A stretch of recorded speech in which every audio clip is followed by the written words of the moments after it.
I really do think you're ugly. You know why?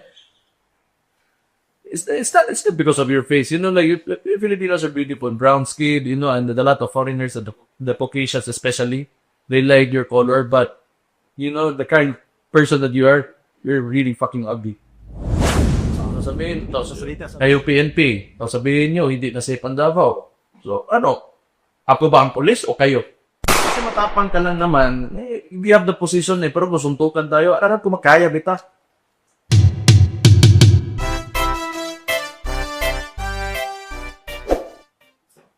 Balikan ko rin sa disqualification mayor, you know, that's really a big to suspect to the weight of the people. Imagine mo, nanalo ka na, binosto ka, manihis pa rin. Si Joey Oy, no? The years of Johnny Oy and Benny Amate. Oh. A perfect example. Ito nga, hindi na nila ginawang movie. Diretso na. Diretso na. Reality show.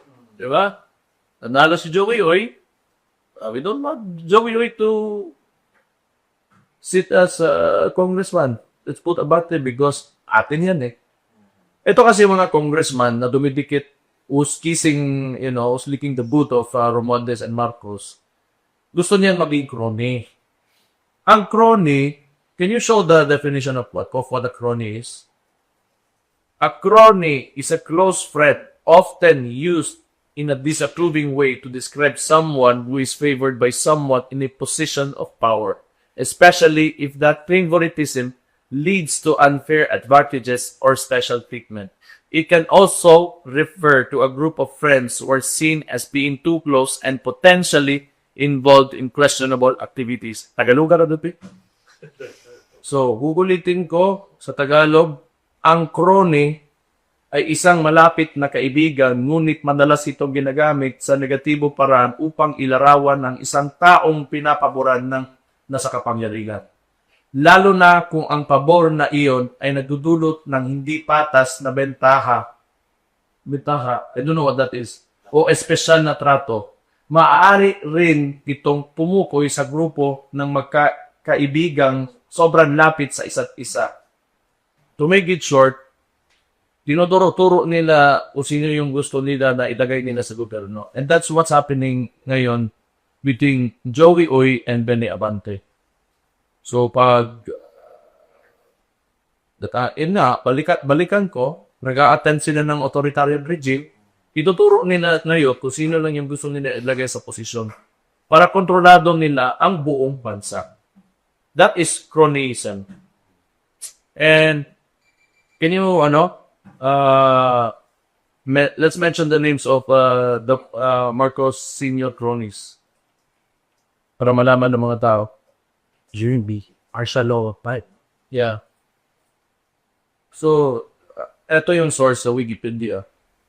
During the time of Marcos Sr., Juan Ponce Enrile, Antonio Florendo Sr., Eduardo Danding Cuanco Jr., Roberto Benedicto, Lusotan, Jeronimo Velasco, Roman Jun Cruz, Rodolfo Cuenca, Manuel Elizalde Jr., Ricardo Silverio.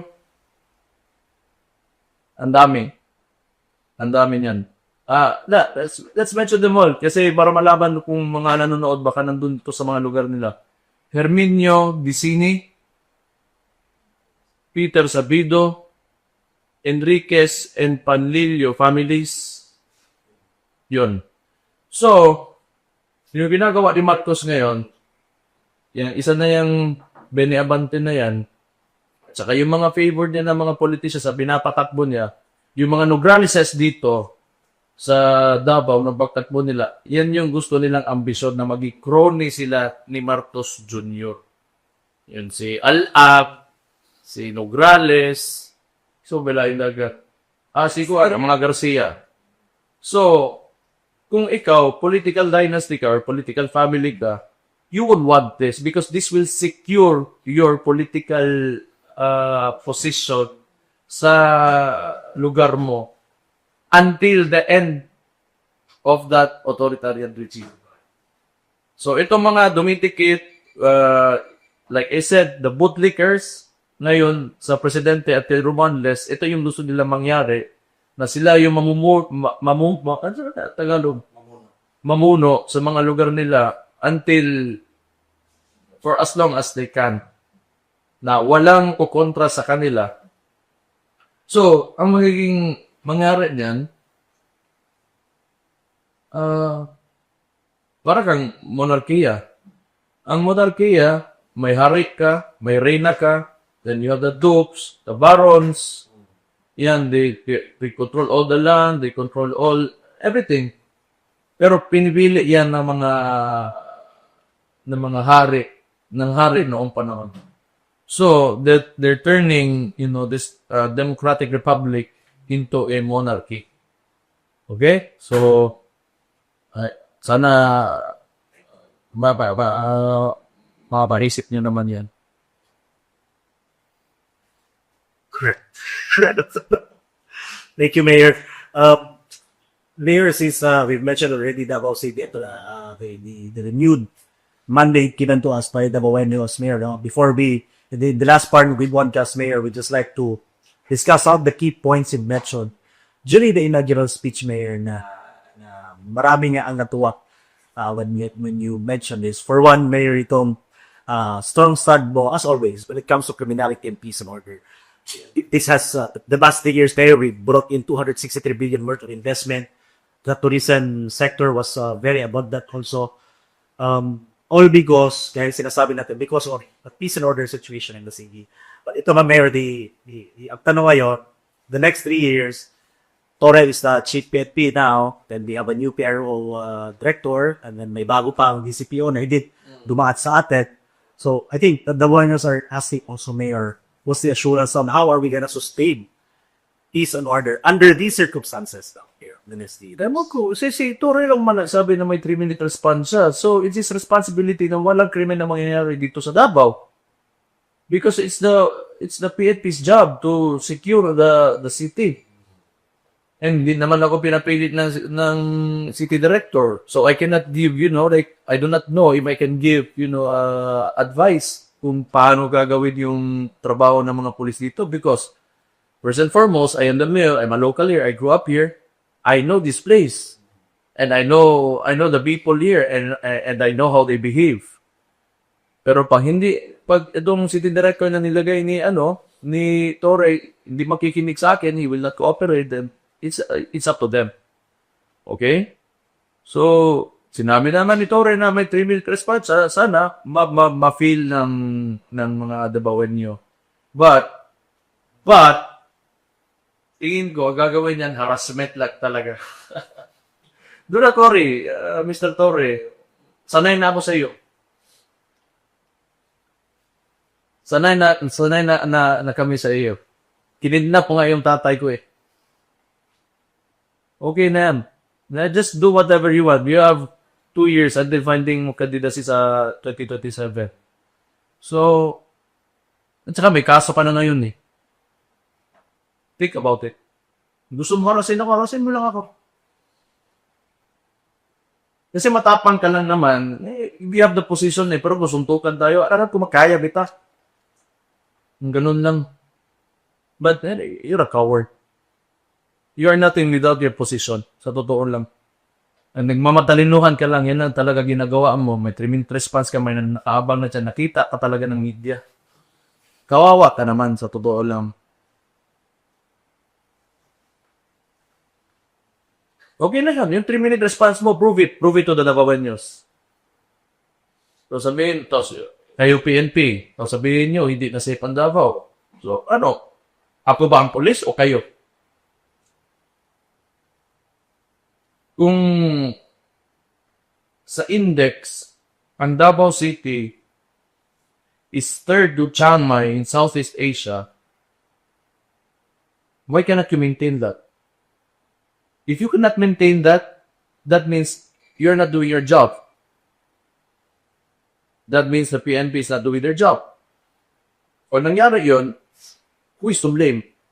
Ako o ikaw? Yung back to you mo, hindi ka na nga sumagot ko. Sarap talaga akayin. Totoo lang.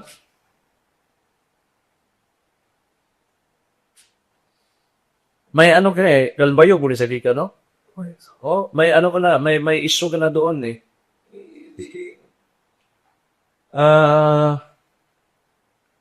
Iba yung ano mo, iba yung ambition mo sa buhay.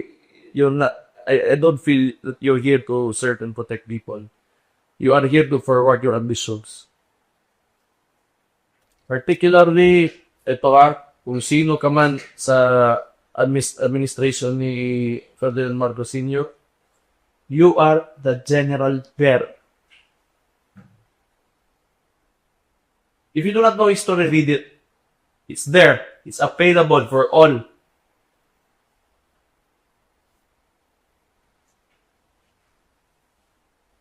Sexy, ba't di ko eh? Yawa. Anyway, Mayor, just for the record and for para klaro sa lahat, you did not have a say kung sino ang next chief or director ng DCE. No. They won't allow me to choose the city director. Nangyari na yan last year when I was mayor. The last term when I was mayor. In 2 days, they replaced 3 times. Aski the city director 3 times in 2 days. I do not know. Masyado silang paning because they're scared maybe, these policemen who were to be assigned there, baka loyalista sa amin and they would not, do dirty work for them. So I'm expecting harassment from your pangit nyo now. I really do think you're ugly. You know why? It's not because of your face. You Filipinos are beautiful, brown skin, and a lot of foreigners, and the Caucasians especially, they like your color, but the kind of person that you are, you're really fucking ugly.